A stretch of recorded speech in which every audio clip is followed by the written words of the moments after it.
For about 5 months, I was running on 4 hours and 40 minutes of sleep a night. I know the exact number because I tracked it with a kind of perverse pride, the same way someone might track their fastest mile or their longest fast. 4 hours and 40 minutes. I was up before the sun every morning and at my desk before most people had finished their first cup of coffee. I told myself that sleep was something other people needed, people who weren't serious, people who weren't building anything, people who were comfortable with ordinary. I was going to be different. I was going to outwork the hours in the day. What I did not understand, and what took me 5 months to learn at considerable cost, is that sleep is not rest. Sleep is not the absence of productivity. Sleep is the thing that makes every other thing you do actually work. I understood it in the abstract. The way you understand most things you have not yet paid the price to actually know. I was about to pay the price. By the end of the second month, I was sitting at my desk in the morning and rereading the same paragraph 11, 12, 13 times, the words dissolving before they could become meaning. I would write a sentence and delete it, write it again, delete it again. What had previously taken me 40 minutes was taking 3 hours, and the output at the end of those 3 hours was worse than what I would have produced half asleep on a normal day. I told myself I just needed to push harder. I told myself focus was a muscle and I was training it. I told myself a lot of things that were not true. My body started sending signals I was very practiced at ignoring. A persistent tightness behind my eyes that never fully released. A slight tremor in my hands when I reached for a glass of water first thing in the morning.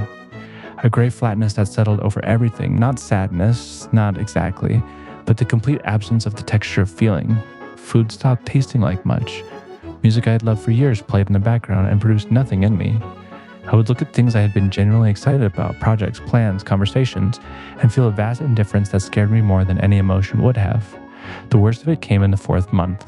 I was in the middle of a conversation with someone I respected, someone I had been looking forward to speaking with, and I lost the thread entirely. Not the thread of the conversation, I lost the thread of my own sentences. I was mid-thought and the thought simply wasn't there anymore. I stopped. I apologized. I said I was tired, and they looked at me with an expression I recognized even through the fog as genuine concern. Not the polite kind, the kind where someone is wondering if you are actually all right. I drove home and sat in the car in the dark for 23 minutes before going inside. I didn't know what I was waiting for. I was just very, very tired. I stopped tracking my sleep that week. Not because I had decided to fix it, just because I could not bear to look at the number anymore. And on a Friday night, for no reason I can name with any certainty, I turned everything off at 9:30. No screen, no planning, no one more task. Just dark and quiet. I slept for 9 hours and 14 minutes. But the morning after that sleep was unlike any morning I had experienced in months. I noticed something very interesting. It wasn't that I felt rested, it was that I felt like myself. Thoughts came in sequence. Words were there when I reached for them. I made breakfast and tasted it. I went outside and the light looked like light again instead of just a condition of the environment. The gap between that morning and every morning before it for 5 months was so staggering and so immediate that I could not explain it away or attribute it to anything else. That was the gap I had been stealing from myself every single night. Sleep is not a reward for finishing your work. Sleep is the mechanism that makes the work possible. If you are out there treating 4 or 5 hours a night like a badge of seriousness, if you are quietly proud of how little you need, if you have told yourself that people who sleep 8 hours are the people who aren't hungry enough, I want you to understand something very clearly. You are not outworking your biology. You are borrowing against it. And the debt compounds in ways that are almost impossible to see from the inside.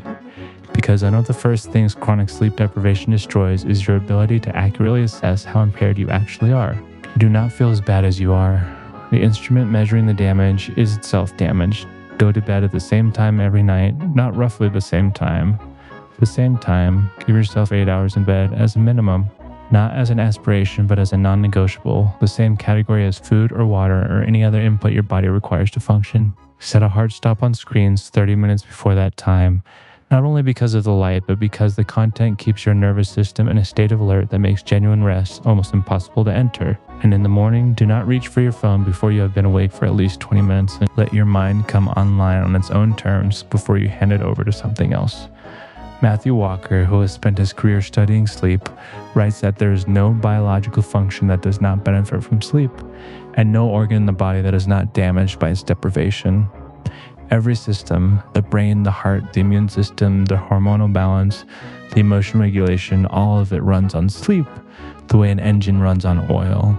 You can run the engine without oil for a while. People do it constantly. But the damage accumulates in places you cannot see until something stops working. And by then, you have been operating at a fraction of what you were actually capable of for months or years without ever knowing it. You will not out-discipline exhaustion. You will not out-motivate a body that has not been allowed to repair itself.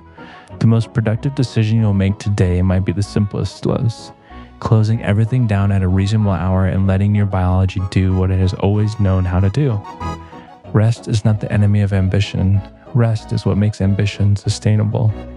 Stop treating sleep like a weakness, because everything you're trying to build requires a version of you that actually slept. Thank you so much for watching. Have a great rest of your day.